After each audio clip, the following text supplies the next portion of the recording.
After 1,000 sunrises on Mars, here's where NASA's Perseverance rover is exploring now. A river environment, billions of years old, that tells a dynamic story of the forces that shaped it. Let's take a tour of this area and see where we'll send the rover next. Perseverance is exploring Jezero Crater, where an ancient lake and river system once existed. If microbes ever lived here, signs of them could be preserved in these rocks. About 3.5 billion years ago, a river carved a canyon through the crater rim, filling the crater with water and depositing sand and rocks that formed a delta. On Earth, the record of such an ancient river and lake would have been erased long ago. That's why sending a robotic explorer like Perseverance is so valuable. Mars is a special place that preserves a unique record of things that happened in the first billion years of the solar system. In this area, different rock layers record different parts of the crater's history. The flat, light-colored rocks were deposited on the banks of a river flowing slowly across the landscape.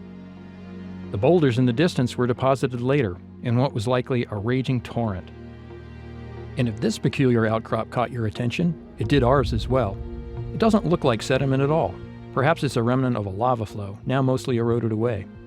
Lab equipment on Earth can accurately measure when a volcanic rock was formed, so if we can return a sample of this lava to Earth in the future, we may know when and for how long water flowed into Jezero. From here, Perseverance will continue west.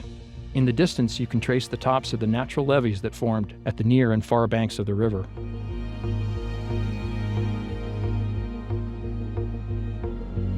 The rover will pass this area on its way upstream, continuing toward this spot, where the river carved through the crater wall.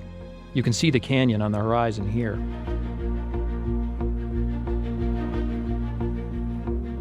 From there, Perseverance will be well positioned to head south and descend this natural ramp that leads up and out of the crater.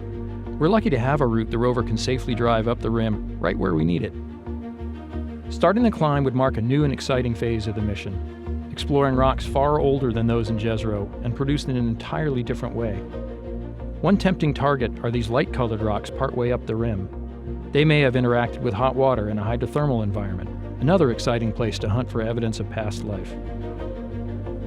Since finishing its study of the crater floor, Perseverance has been climbing the delta and piecing together the history of this once watery environment. We've come a long way in nearly 3 years of exploring and collecting samples, but there's still so much more to investigate. Follow the journey at mars.nasa.gov/perseverance.